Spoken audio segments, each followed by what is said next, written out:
Back to the Trade Talks Live. Happy Monday. But I got to tell you, I'm not very happy. I mean, I was in the Dominican Republic for a week, then on a cruise for a week where I went to the Dominican Republic, Puerto Rico, St. Martin, St. Thomas. And then I come back home to basically 20-degree weather. Welcome back to Texas, where it's always freezing. Oh, wait, it's almost never freezing, except for the last 2 weeks. But, man, and I was gone most of it, but we got more coming in. I just want to say, number one, thank y'all for being here. Thank you for supporting us, letting us do the things that we do. It has been so nice to be able to be on a cruise and go live floating through the ocean. I tell you what, it was questionable before any of this ever went on, and it was like, man, we're going to start it. We're going to commit to this Monday through Friday, and it's like, there's a cruise 2 weeks in. No, 2 days in. Literally after the first 2 days live. It was to the Dominican Republic, so we knew we were going to be at a location for the first week. Yes. But that cruise was the major, it's going to be on the move. It's never going to be in the same spot.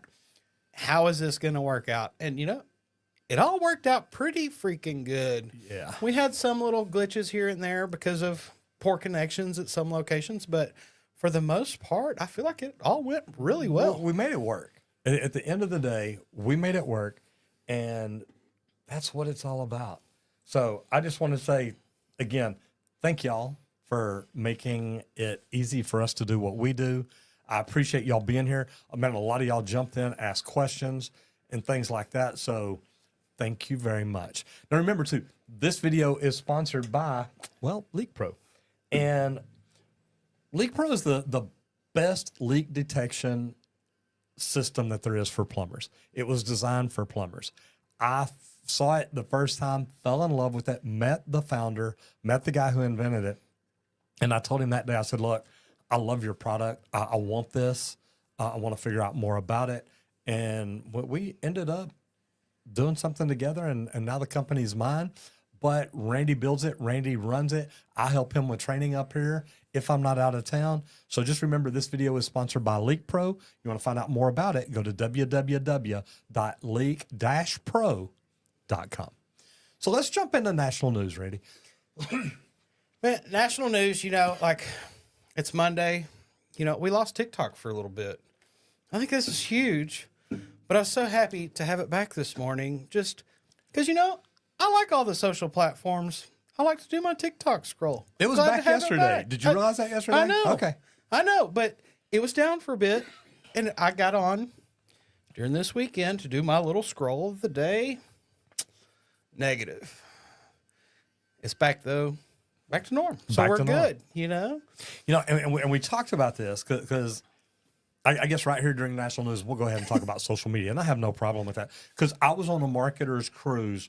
And the end day, one of the big speakers literally says, hey, look, he gets up to talk. And he's one of the founders of this cruise. And the guy's a smart guy, website guy, he's like, look, Russell Brunson just called me. Several people like that called him to say, hey, look, we'd like for you to work with us.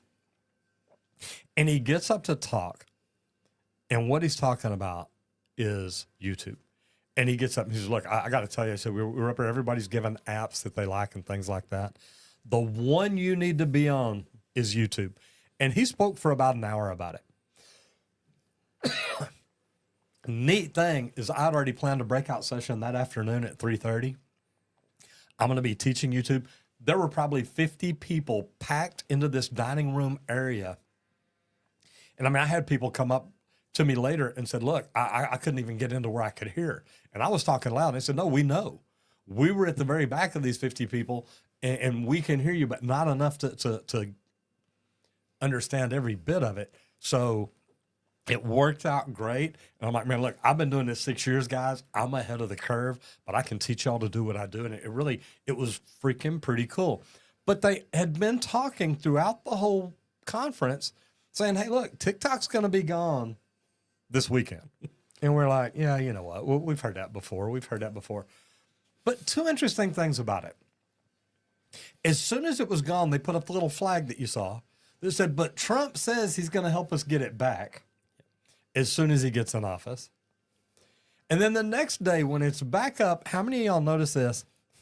It said, oh, by the way, would you like to hook your Facebook and Instagram up to TikTok now, which my first question was, okay, did Zuck buy TikTok? And we don't know yet, but we know it came back up pretty quick. And it did say it was with the help of Donald Trump. And today's Inauguration Day, Martin Luther King Day. Man, it's a beautiful day in America. It is. It is. Good way to kick off the start of this week. And here's the deal, too. And man, I'm just going to use this as national news since TikTok did get shut down. It's back. But for national news, if you're in the trades or you have a trades company and you're not on social media, you need to be. Now, I had sent a message to Colton early Friday morning and said, do me a favor, use this tool, jump into TikTok and download every video we've got, back it up. That way we've got it for shorts. We can do a million different things with it. And we were getting prepared. You know, be ready for things. If you're in the trades and you are thinking about one day opening your company, start a channel now. Start social media now. Start videoing yourself working, doing what you do. And this is going to benefit you in the long run. Because here's why. Most of us that have a Facebook account, most people that we're connected to don't even know what we do. Yep. Because we don't talk about it. It's just like, yeah, you know what? I'm going to work today. Had a great day. Boom, boom, boom.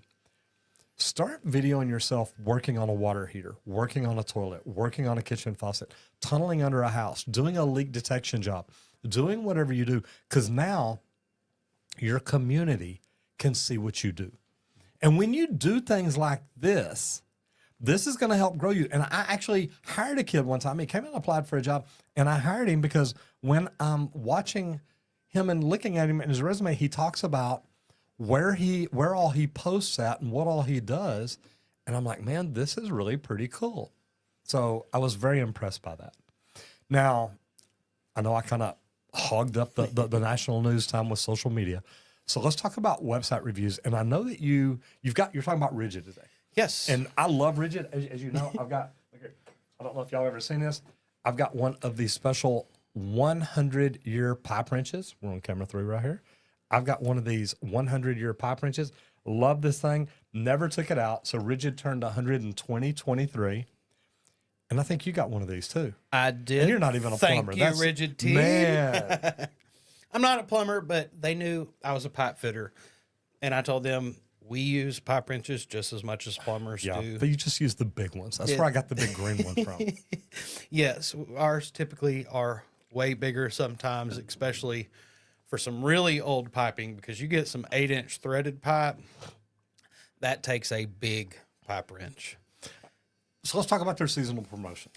Yes, because they do those. They run specials throughout the year to help tradespeople. That's what we're here to do, is to help you with information. They're here to help you have the right tools in your truck and at hand, because you always know that you've got to have the right tool for the job. But I really like their website because everything that they've got, you can go into real detail, in depth in their specs, things like that. Mm-hmm. You can upkeep your tools. Like a lot of people, we talk pipe wrenches. You can change out the jaws. You can upkeep your pipe wrench and keep it fresh if you tear them up somehow by misuse. There's also a lot of grants available for contractors working on community water savings projects. Pretty cool. But they have some comprehensive catalogs with very detailed specifications, like I was saying. Online repair and maintenance upkeeps for the different tools. One of the things that I really was checking out, though, is we are always talking about trade shows and things like that. If you get on the Rigid website, on their Contact Us, and find their events, right? Rigid's a good one to search for anything in your area. I was looking at a bunch of the different ones throughout Texas and things like that in the upcoming months. If you've got something in your area, try to get out there, talk to these manufacturers, learn some new things that are coming out. And that's one thing that I do like about their website, is they also have a forum, and it's this community for sharing different tips and tricks throughout the trades using their tools, different things you find, which is pretty neat.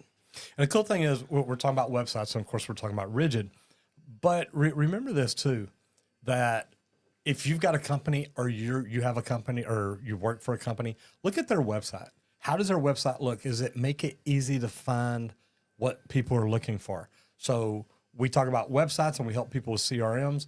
We are sponsored also by Go High Level, and they've got some great products to help you do your website better. And I know you're moving yours over there. You're doing a lot of cool things, but like automatic text back, different things like that. So when it comes to your website, you want to do anything and everything you can do to help people get what they're looking for. So but before we get off websites, how can tradespeople maximize the resources on the Rigid website? And one of the best ways, I think, is to get in those forums and actually talk to other people in the trades, especially if you're new, kind of coming in and just becoming familiar with things. Get in there and put some questions into these forums. There's guys that have been doing this for decades. And to get their knowledge on some question that you have is huge. I loved working with the old man on the job. Always. Because he's used that tool more than any of those young guys. I promise. He's been in more situations with that same tool and everything. So he's going to give you the best advice that he can from all of the things he learned and all the mistakes he made during his time in his trade.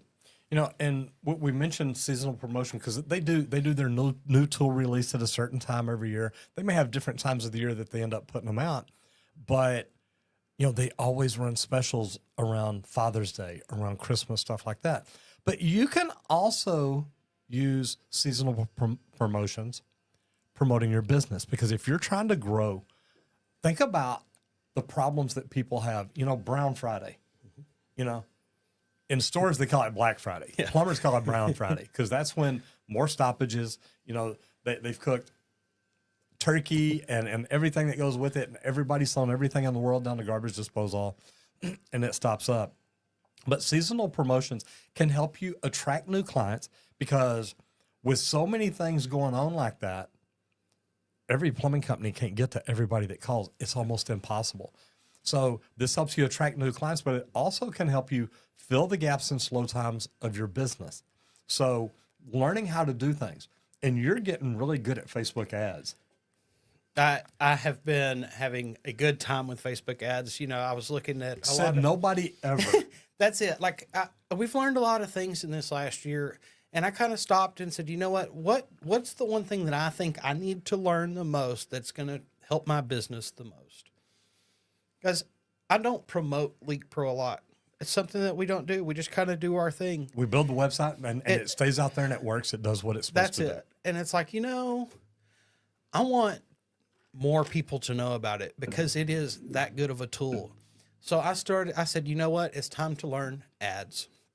Let's start with Facebook, because that's my choice. I've been on Facebook a long time. It's the one I'm the most familiar with. YouTube is up there too. But for ads, I just want to start with Facebook and kind of learn that area first and tinker with it and play with it. And I've got a couple different ones running and going to start some new ones here soon. So it's been fun learning that, but it's also a tool to add to my belt for my business to succeed a little bit more. And this is cool because you can target email campaigns. We talked about Go High Level. Their CRM, which is a customer relationship management, is phenomenal. And one thing that, you know, I've talked to Randy about that Go High Level does is literally he could make a post that says, if you're interested in learning something new for your company, you're interested in learning something that can add more revenue to your bottom line, put the word revenue in. And when people put the word revenue in, that moves them over to a sales funnel.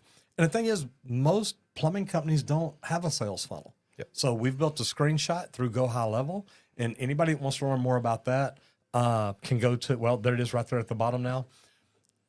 We've got a special thing going on for people, but go to www.gohighlevel.com/Roger Wakefield, and you'll be able to see what we have there. Now, we're putting together a special training, so if it's something you're interested in, let us know. We've got a company that'll help set everything up for you and teach you what to do along the way, so that's great. But referral bonuses are great, and that's one that when I had Texas Green Plumbing, we were good at. We had these little $25 gift cards made. And we would tell the plumbers, look, whenever you go out and do a job for somebody, give them this card and tell them if they put their name on the back and give it to a friend, because that introduces you to somebody new, that we'd give them 2 more. And then they can use them. So look, if you'll tell one person about it, we'll give you $50 off your next call. Really, really easy. And things like that work great because this is your existing clients, the people that know you, love you, trust you, and are connected to you. And now they're telling other people about you. So to me, this has just been great. But Randy, what have you come up with as some of the best ways to promote, seasonal deals? I like advertising. Email marketing is huge, but also you can still go old school and mail out flyers. It adds just another touch. I think they said it used to take 7 touches for a sale, and now it's up to like 20. It's like 20 or 21 Yep. or something. It's tripled. So you need as many touches as possible. So don't cut out any advertising just yet. Now, I know some people don't check the mail. Some people just throw those things out.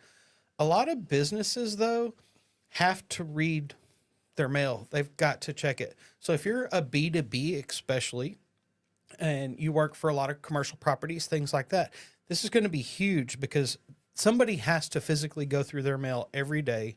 Just like here, we go through it. So that advertising is going to work. Somebody is going to read it. Now, they may just toss it out because it doesn't quite pertain. So that's where you've got to pick the right places to send it to. And stuff like that's going to be big. And, Randy talked about the email campaign. You can set that up through your CRM. And that way it automates things. And guys, that's one of the biggest things. TikTok, Instagram. Look, if y'all have got questions or comments, love for you to jump over to YouTube. I can't see all the things going at the bottom. I just see that somebody's typing stuff in. So if you've got something you'd like us to talk about, or you've got a comment about whatever we're talking about, love for you to jump over to YouTube. It is the Trade Talks YouTube channel. Just go find it. And this is part of Trade Talks Live. So next we're going to talk about service work. And this is big because right now, like I told y'all guys, it feels like it's 15 degrees outside. Yep. And in Texas, that feels freaking cold. So people are going to be dealing with frozen pipes. Now, we've talked about a customer of mine that was in Cancun or Cozumel, and literally one of their neighbors called them and said, hey, look, I hate to tell you all this, but water's pouring out your front door. They had this big, beautiful house, and they had a pipe freeze that was looped over the attic to go down to a hose bib. It ruptured, it froze, it flooded. When I walked into the house later that day, they'd got somebody to go ahead and turn the water off. Then when I got there, they gave me a code where we could go in. I actually carried CNBC News over there. Jay Gray was over there with us. And we walked in and videoed it. And he's just like, man, this is crazy. I said, I know, but this is what we get to see. But frozen pipes are a common water issue, and resolving them quickly can prevent major water damage. Now, I'm going to tell you, back when I was a plumber in the field in the very beginning, we had a big freeze back in the 80s. And this was mid to late 80s. I don't remember exactly what year it was, but it got down. I mean, literally, it went several days without getting above freezing. And the plumbing company that I worked for, we were getting so many calls a day, we would charge them a 1-hour call, which was like $250, $300 at the time.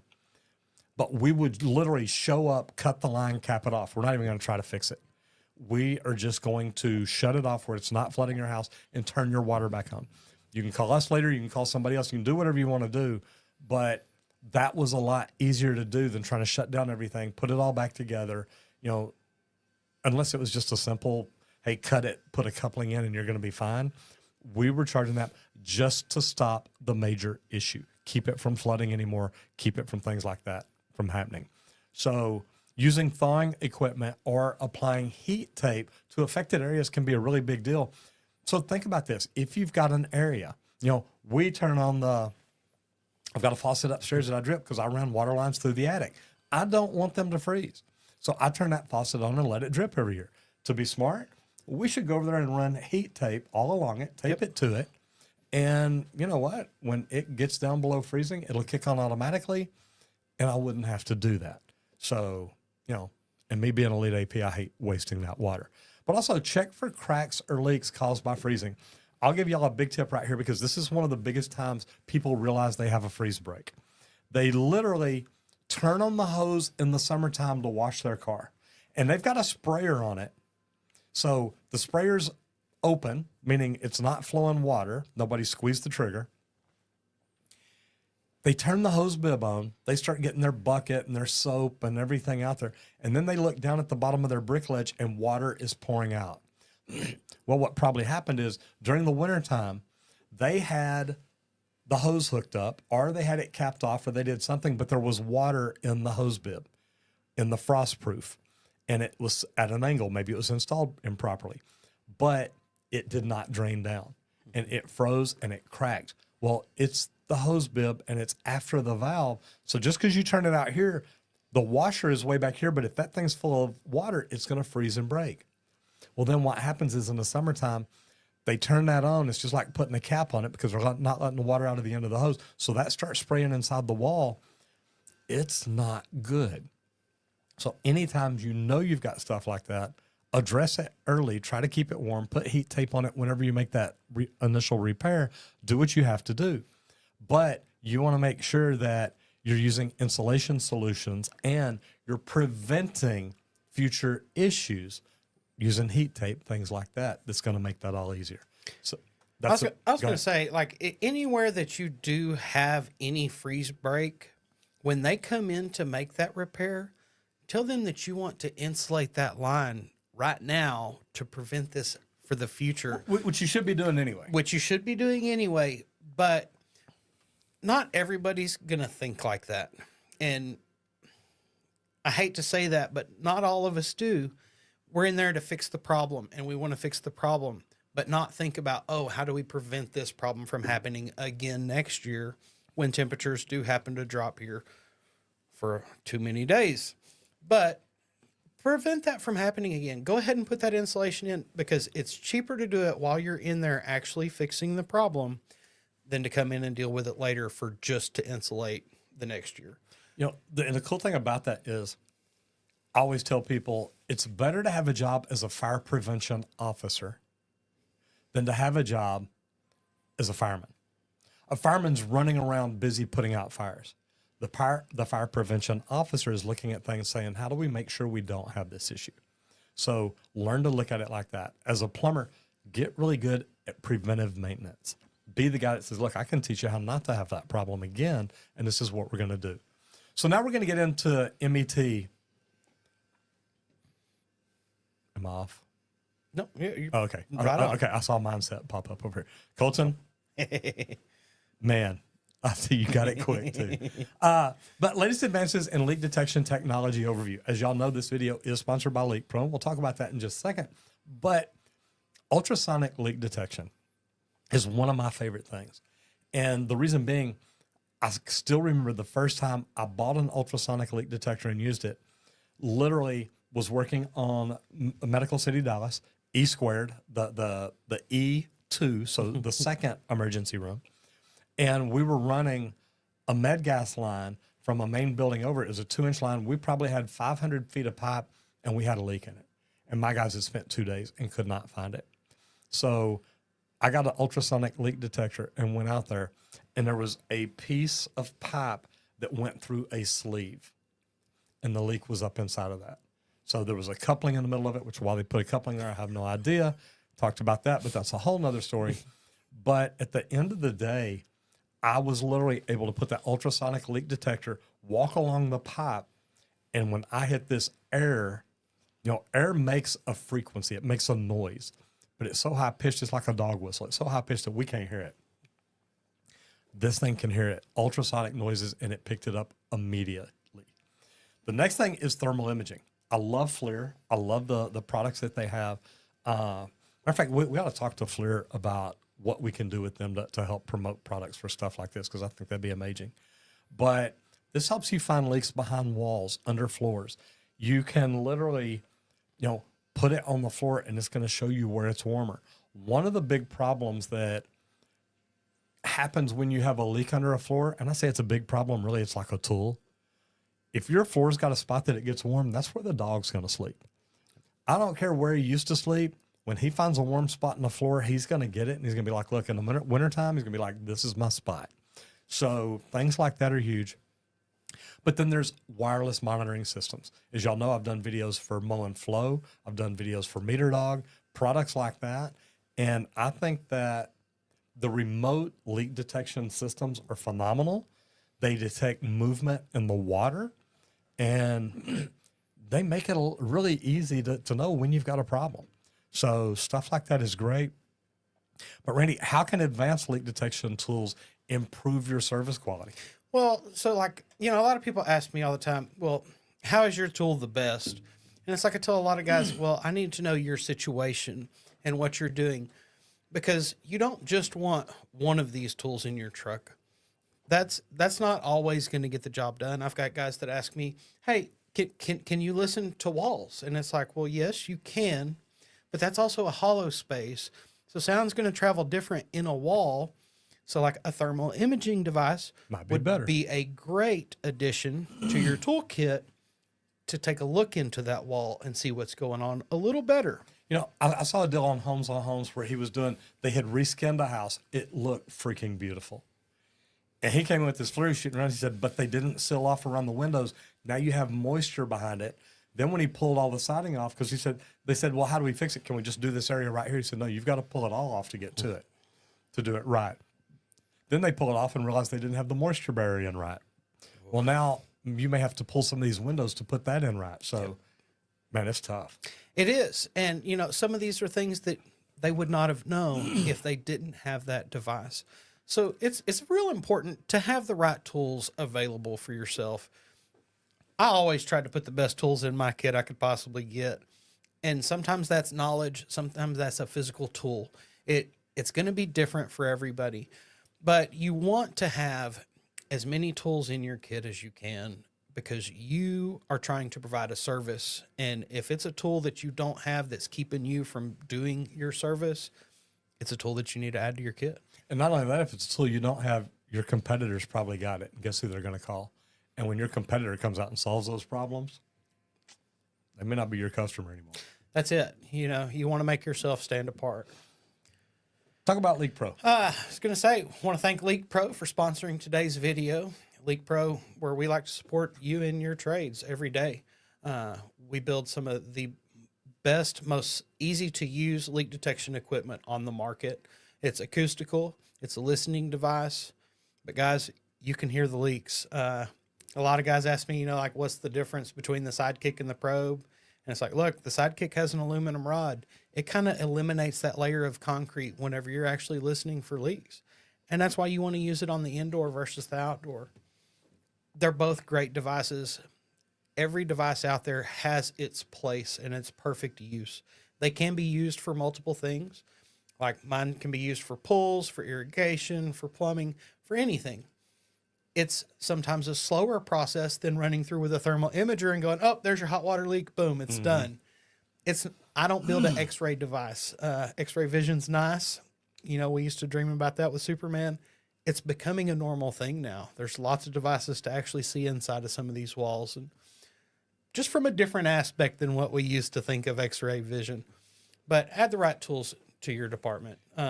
If you want to check out leak detection, check us out at www.leak-pro.com. We also do an in-person training here in Wiley, Texas. It's a 2-day training where we discuss and train on how to locate lines, to locate and pinpoint leaks, marketing leak detection as a service or your current plumbing business.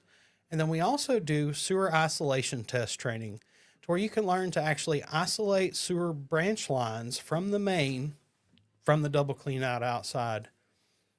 A really cool tool to add to your belt. And I'm going to be 100% honest with you. I've never used it for pulls. I use it for plumbing. I think for plumbing, it's the best tool out there. For pulls, there's other equipment that as good, maybe even better. So I love that I can still stick it into a drain and listen to it, or stick it into a jet and listen to it. But man, just being honest with you, I think it is the very best equipment for plumbers. So let's talk about MEP, mechanical, electrical, and plumbing. So coordinating multi-trade inspections.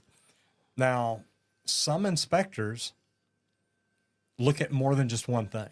So to work with the other trades is great, but this ensures smooth multi-trade inspections, and this can prevent costly delays on any construction projects. Because if you've got the trades working together, it's going to speed everything up. It's going to make everything better. It is. And for an inspector to come and look at one space one time and cover the multi-trade, this helps save you time on your schedule on your project also, because it's less inspectors passing through the same space and you have to run people out or moving out of the way, whatever it is. So it can be a huge difference, I think, on many jobs. And a good thing about it too is normally when you're inspecting an area, that shuts down that area.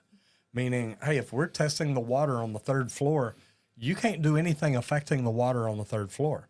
So if you've got the water being inspected, the wires being inspected, the HVAC duct, whatever it is, trying to get as many things done in one day, then you can move everybody out to another area, because the last thing you want is an electrician to be working in an area where you're trying to get an inspection, and then all of a sudden he accidentally ran a screw through a piece of pipe, and it probably wasn't an accident. But I mean, I'm just saying, I know how they are, that dumb freaking electricians. But I mean, to be honest, you want to know, hey, we're going to pass this inspection day. We're not going to have any problem, because if something like that happens, it costs you another day. That happens 10 or 20 times throughout the project, and you can move the job end date back 10, 15, 20 days. And it's like that. If you have liquidated damages, that can be a big problem. Yes. So let's talk about it, because scheduling trades sequentially to avoid inspection conflicts is one way to do it. The plumbers come in, then the HVAC techs, then the electricians do stuff like that. Or you schedule them all together. So any way you do it, but you want to be able to communicate with people and let them know. Then you use shared project management platforms, and that's big, because it will help you track your inspection timelines. And we used to do that, called a pull plan. The job is due on this date. Well, the very last thing we need before that is what? It's the final inspection. Yep. Well, you know what? Before you get the final inspection, we need that top floor inspected. And you literally start going through and pulling these backwards. That way you're like, okay, you know what? We've got a schedule now. We know when we're supposed to be off floor 1. And if we're 3 days late getting off floor 1, guess what? That final inspection may be 3 days late too, unless we implement ways to fix it. So that is something you always want to look at. But you also want to keep all required documentation, like permits, blueprints. Everything needs to be readily accessible for the inspector when he shows up. And we used to do that. We would literally keep a book. That way they could see the previous inspection. Like, oh yeah, I did already inspect that. Because they may make notes on it, or they may mark up a set of blueprints. I had a special set of blueprints for my inspectors. That way when I'm walking a job with them, I can roll it out, and they see the notes they've made. They see the notes that they've drawn lines, because we may do a partial inspection on the floor. They draw a line at a column line and say, okay, I'm inspected up to here. You can do whatever you want over here, but don't do anything over here. So stuff like that is big. But Randy, what's the biggest challenge? Because when it comes to multi-trade inspections, I already know what it is. It's same thing with most jobs in construction. It's poor communication, guys. If you've got an inspector coming out for multiple trades, make sure you communicate with each of those trades to make sure they're ready also. I was a mechanical guy. You were a plumbing guy. So you get drug into some of these. Oh, hey, we got an inspector coming and they're going to look at your stuff too. Are y'all ready? And the way that goes on the field, it's like, dude, no, we're here. Yeah. We're first. You get out of our way. And they're like, no, I've got to have this done by tomorrow. And I got 24 hours worth of work I got to get done today. Yes. And that's the way it is on the job site. And I mean, you think all that doesn't go on? Let me tell you. That's it. And like communication. You know, it's cool. Yeah, you got 24 hours work there, bud. That's cool. I got 40. Okay, Yeah. So who do you really want to get out of the way here? Never stands a chance. That's it. Yeah, don't throw your hours out there first. I'm gonna top them. It'll be okay. Okay, so say I push you hard enough and you get pushed off the job now. Where's the work going on right now? Man, so like the main work right now is it's growth in disaster resistant construction. We've been seeing more and more storms, wild things come through that are destroying areas. Becoming the preventative guy for that. That's the key. Like you were talking about being the firemen running into the fires, putting them out. or the guy that's actually trying to prevent them from happening. This is trying to prevent disasters from happening the best that we can. We know we're all humans. There's only so many things that we can control, but there's a lot of things that you can do to set yourself up to be prepared for these things coming. And I think that's going to be huge. Regions that are prone to hurricanes, wildfires, and floods, seeing increased demand for disaster resistant construction. And like that's something that we're having to think about here because we're kind of on the floodplain. So whenever we go to do our new build, we're going to have to do a lot of preventative things to prepare for that to be set. And we've already spent a lot of money to make sure that we know exactly what we need to do to make it where we don't have that problem. That's it. When we've got land that's in a 100-year and a 500-year floodplain, you got to say, well, look, if we're here when that once every 100 years comes or once every 500 years comes, what do we have to do to make sure that if we build a building, it is elevated and we're not going to have to worry about that. But hurricane resistant buildings, hurricanes are big, tornadoes are big, and they're becoming more and more frequent, especially the tornadoes that cause the massive damage. So you look at stuff like that, Florida and Texas, Mississippi, Alabama, everything that got here lately. Trust me, when these buildings start getting built back, people are looking at it like, hey, what do we have to do a little different to make sure we don't have this problem again? So you want to be thinking disaster resistant. How do we build and install? It blew my mind first time I was out in California. I saw a water heater and it had bands around it, strapping it to the wall. I'm like, dude, what is this? Are you afraid they're going to steal it? And they're like, no, when the earthquake comes, we've seen them shake so bad that the water heater pulls out, falls out, rips pipe out, breaks, comes apart, and then floods the house. Yep. So the big thing in California right now, fireproofing. Fireproofing homes. Like here, it's mainly commercial. In Texas, there is some fireproofed homes, depending on sizes, things like that, where it starts to come into play. But guys, we're starting to think about this for small homes now. Let it be a part of the natural home build. Because if you can put anything in there to help save and protect that home, that family, if they're in there when something bad happens, put it in now. That's going to be huge. And that's getting real big in California right now. All right. So I'm just a plumber. Y'all remember that.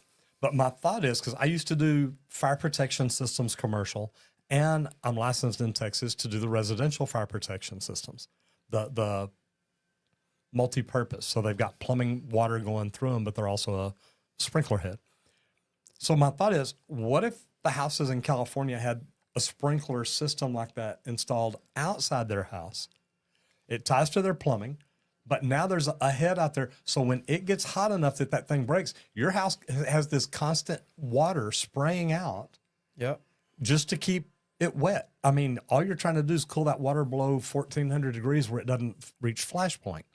So, man, that's just, hey, if anybody does this, please, all I want's 10%. It was my idea to begin with. Remember that. But then in the Midwest, you've got floodproofing. Floodproof, like we were talking here, whenever we do that, we're going to have some sump pits and things like that for just in cases. They're already here around the property. They are. They're pumping everywhere from one to another sometimes to get it way out, because sometimes that it does take a system like that. You can't, we know water runs downhill. You can pump it up so much of a hill, but guess what? At a certain point, you're going to need more pump, and it's okay. But floodproofing and sump pits, things like this all around the Midwest, we're getting more and more rain and weather each and every year, I feel like, and it's getting huge. And if you're a tradesperson and you're in these areas that this happens, reach out to someone, get training, learn what you need to learn. Because if you can learn to do things different, think about when tankless water heaters first came out. A friend of mine here in Dallas bought like 2,000 or 2,500 of them, said, look, we're going to be the best tankless installers that there is. We're going to start marketing it, advertising it. We're going to do it for cheap, but we're going to learn. Do what you have to do. So on instructor training, teaching advanced diagnostics in HVAC. This is Monday, so we're talking HVAC a little bit. But advanced diagnostics, there's equipment out there that basically you hook up the equipment, it'll tell you what needs to be fixed. It'll tell you what's wrong. So, Randy, will you talk a little bit about this? Well, in our world, in social media and things. We've got AI. AI is the big talk of the last couple years now, and it's advancing so fast. These things that you're talking about, these tools, it's kind of like a built-in AI. It's going to run through the diagnostics that any technician's going to do anyway. You're going to run these numbers and do these calculations. It's a device that's going to do all that for you.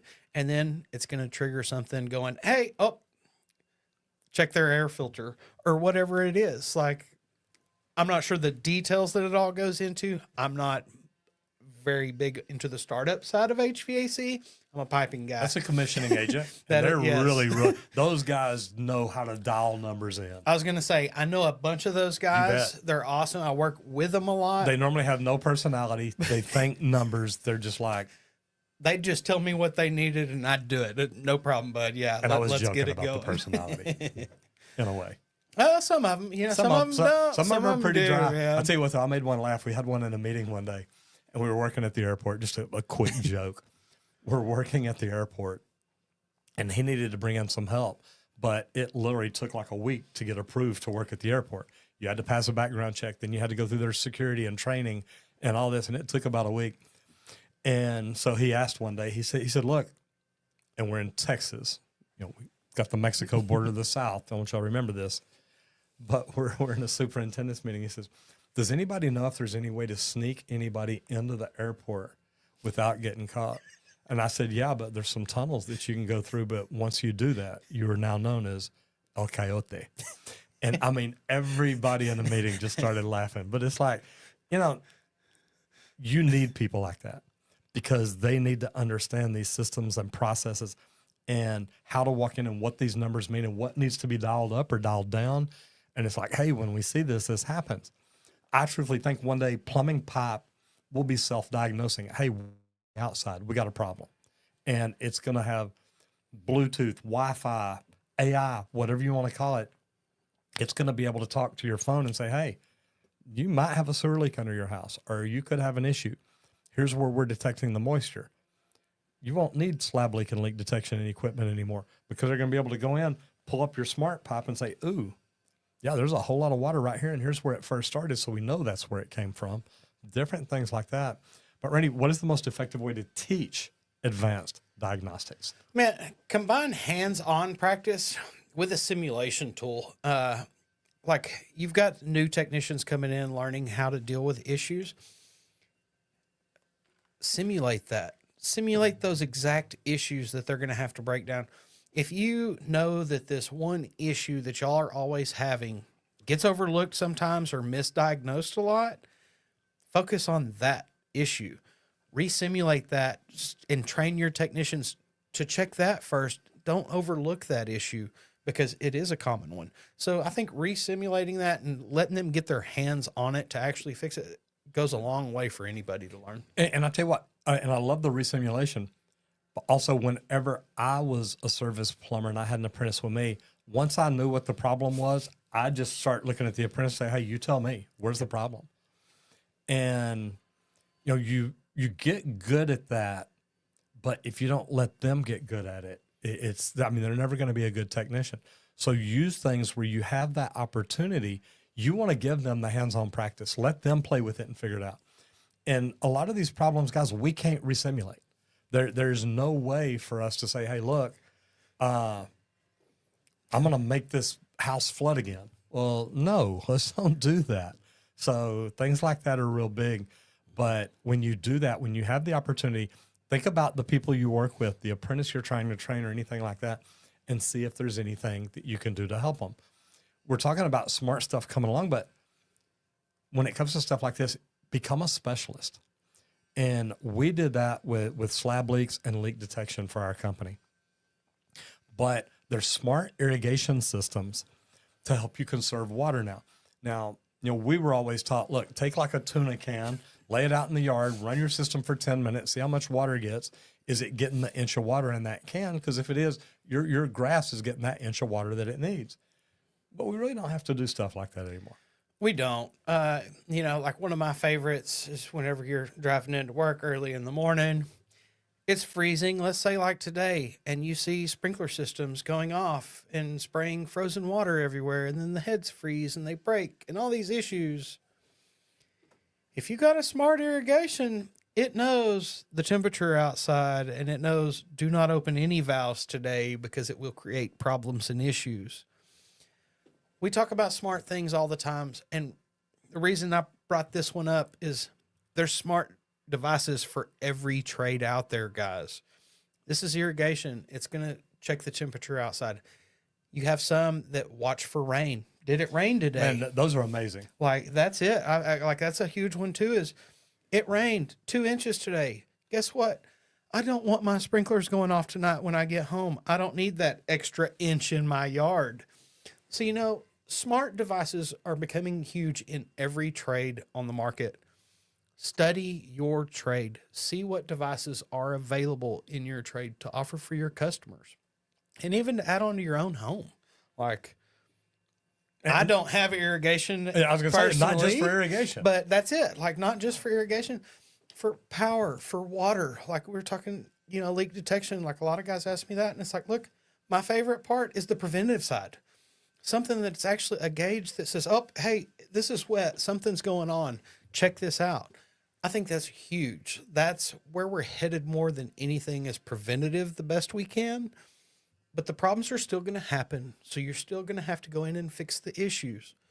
But the more things and smart devices that we can put out there to prevent things, the better off we are. And it's going to conserve more water over time.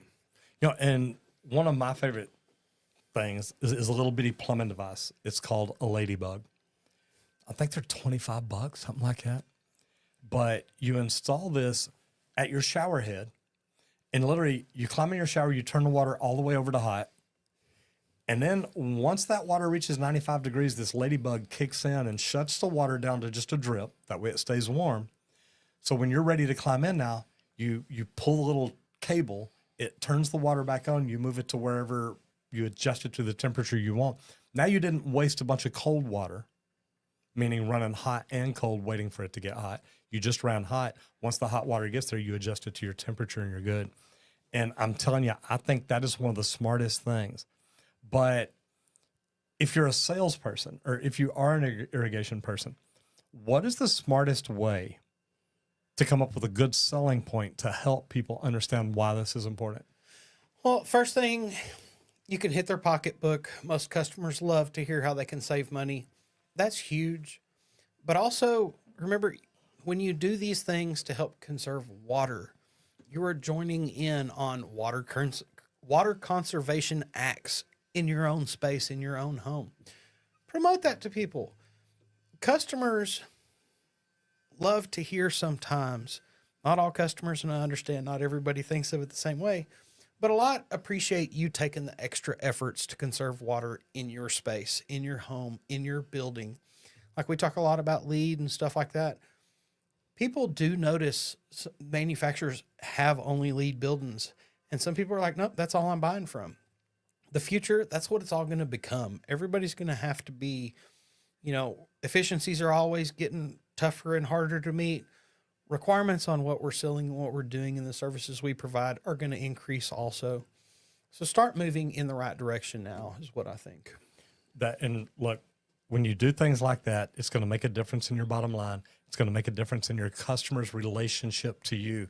And guys, at the end of the day, if we're not building relationships with our customer, if it's just money, if it's just, hey, that was a sale, you're not going to keep them around forever. So this is just something I want you to think about, because it really is such a big deal. Now let's move into social media. Look, I know there's some great electricians out there. I'm friends with a lot of them. We were looking at, I deal with electricians, HVAC techs, and plumbers more than anybody. But I talk to all kinds of trades, and I love that, because when it comes to social media, we can get out there and see what they're about, what they do, what they believe in. So today you're talking about Toolbox Tuesday. Toolbox Tuesday. They did a video, 5 essential safety tools for electricians in 2025. And this video focuses on must-have safety equipment. and practical tips for electricians to stay compliant with updated regulations. This is huge. We talk about this all the time. How do you stay current? Well, you follow people like this that are constantly feeding information out there so that to keep you current. You stay tied to newsletters and things like that for any regulations that are coming out to try to stay ahead of. But Toolbox Tuesday really emphasizes safety and efficiency, making it a great resource for both seasoned professionals and newcomers. And anybody that puts information out there for the starter and the seasoned pro, it's huge because that means everybody can learn from these videos. Get out there and watch some. Knowledge, you can gain it from anywhere and everywhere. Social media is huge. Most of the kids nowadays, hey, if you don't have a video to prove it, it never happened. I know that we didn't run around with cameras in our pockets all the time, so we're not quite to that in this room. But I kind of understand it. I'm getting it. If you do have that proof, there's no argument. Watch some of these videos and get that knowledge while it's out there. You know, and the good thing about social media, and I love that, I love what Toolbox Tuesday is doing. You said from the beginner to the advanced. You know, that's what we do. We talk about people that just want to get in the trades, people that want to become better tradesmen, people that are already in the trades and are like, look, I've been doing this a long time. I want to start my own business. There's nothing wrong with that. But then we also talk to the entrepreneurs that want to learn to use networking, social media, things like that, you know, SEO, websites, the things that they need to grow their businesses. We talk about stuff like that too. But then, and it's funny because I was explaining this whenever I was teaching YouTube on the cruise. I said, look, we've got 5 different avatars. The 4 I taught you, but then we've also got the homeowner DIYer that's like, look, I want to fix this myself. I don't want to pay a plumber a lot of money to come do it. Okay, we can work with them too. We can make videos teaching them how to do it. And if you look at our videos, we may be teaching the plumber how to do something. But to be honest, now the homeowner knows what they're doing. Now they're like either, hey, look, I can do that. Or it's, hey, now I know what they're supposed to be doing. It's like, wait, you skipped steps 1 through 3. Why are you just pointing in the middle of the floor and saying that's where the leak is? You didn't locate it. You didn't use the equipment. You didn't isolate anything. And man, it's just, there's a right way and a wrong way to do everything. But the neat thing is when you're talking to multi-levels like that, even the apprentice who's trying to learn how to do something, if you're showing an advanced technique, now when he watches the journeyman do it, he knows why he's doing it. So things like this to me, look, I love what I get to do. But man, being able to teach everybody from beginning to end, it's a good way to look at things. And there's even some videos I've done before. It's like, look, if you've been doing this a long time, you're going to understand this part. But if you haven't, here's why we're doing this. And that helps the apprentice. It helps the plumber that wants to be better or the tradesman that wants to be better. It also helps the DIYer because he's like, now I see why they do that. Now I understand. Oscar Flores Chico, good to see you in here. Mechanical, electrical, and plumbing. We talk about everything. And Matt McDonough says, Mr. Miyagi of plumbing, what's up, man? I am back in Texas. It is freezing. So since I was in the Dominican Republic and Puerto Rico and the U.S. Virgin Islands last week, it's like, I want to go back. But it's been great. So I love the fact that we get to do what we get to do. Let's jump into some questions. All right. So as a plumber, yes, you know, you've ran plumbing companies, you've worked as a plumber for many years.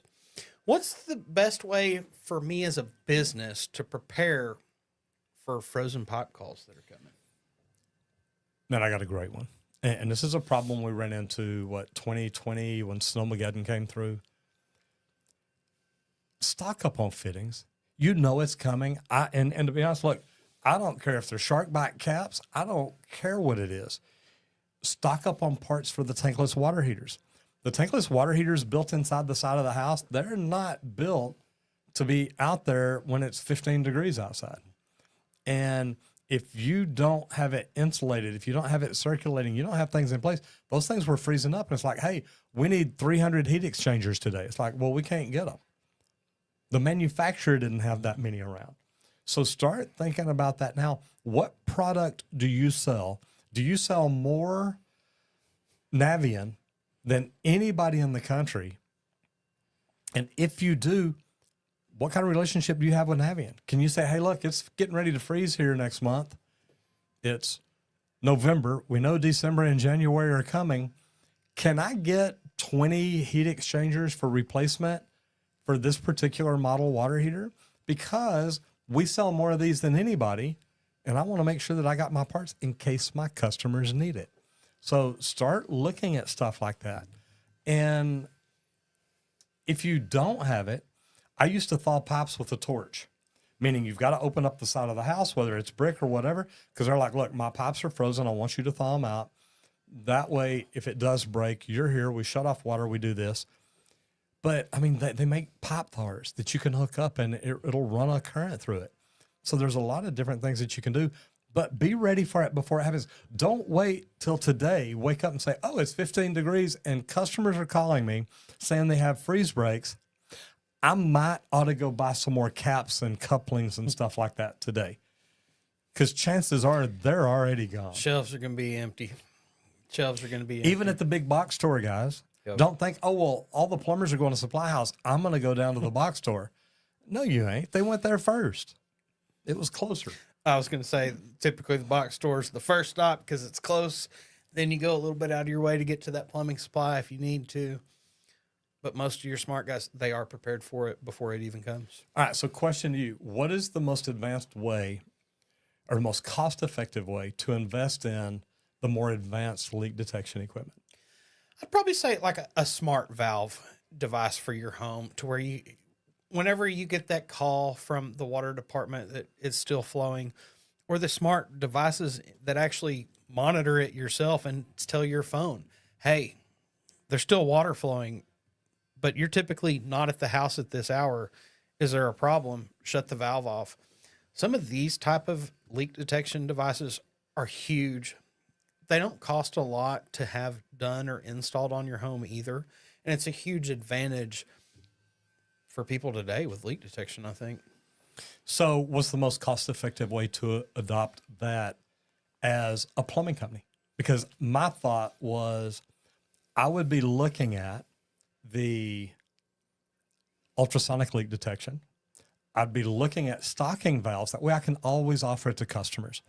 Hey, would y'all be interested in a valve that if your house ever does flood again, you can shut this valve off remotely? I think that's huge. But things like that. And then, look, this video is sponsored by Leak Pro. If you don't have leak detection equipment and you're a plumbing company, it's something you need, because this is the most advanced leak detection technology. And we upgrade our boards, upgrade our kits, everything to give plumbers more of what they need. That's it. Like that valve, it's to save you money on the damage end of it. To actually find that leak, it takes a Leak Pro kit. You know, it takes a device to actually locate a leak. It's not just these leak detection valves that, oh, you have a leak, so we're going to close the water off to prevent that damage. And that's where the huge cost savings comes through that valve. But you are going to have a device to actually find the issue. You're going to have to go in and fix that issue later. That's just the cost efficient to help prevent the major damages from leaks. What is the most common cause of frozen pipes? Not being ready for it. Not preparing, not putting the insulation on pipes where it actually should be. Different areas, like here in Texas, we're not really built for the cold. It's getting colder further and further south now as each year progresses, I feel like. So not building our homes with insulation in our pipe for external walls, because most of the time we don't get below freezing like this. Yeah, this is a southern climate. We're not prepared for ice. That's it. And I'm not sure where you're located right now, but you know, it's not something that is our norm. Things are starting to change from the norm, I feel like, these days. So really it's not being insulated the right way for the space. Completely agree. Squirt, let's close this thing out talking about Leak Pro. Yeah, we want to thank Leak Pro for sponsoring today's video and letting us do what we do every day here to bring you more in your trade. If you want to check out the best leak detection on the market, check us out at www.leak-pro.com, or you can give me a call at 1-8888-LEAK-PRO. And guys, here's the deal. Don't just look at the equipment, look at the training. The most important thing that I did is I found 3 different training centers for leak detection. Only 2 of them were open, and really only one of them was for plumbers. And that's the company that we acquired. We ended up taking it over. And it's like, look, I want plumbers to have the best leak detection training that there is. So again, like you said, if you want to learn how to use leak detection equipment, check out leak-pro.com. You can also go in there and buy the equipment. But I highly recommend the training, because if you're not going through the training, you're buying a tool that really you don't know how to use. So guys, thank you very much. I appreciate you being here each and every day. And I just want to say thank you. Thank y'all for coming. TikTok, Instagram, thank you for jumping over and doing the things that y'all did. We appreciate having y'all here. And YouTube, thank y'all very much. Thanks, everybody. Y'all have a great week. Bye, guys. TikTok, Instagram.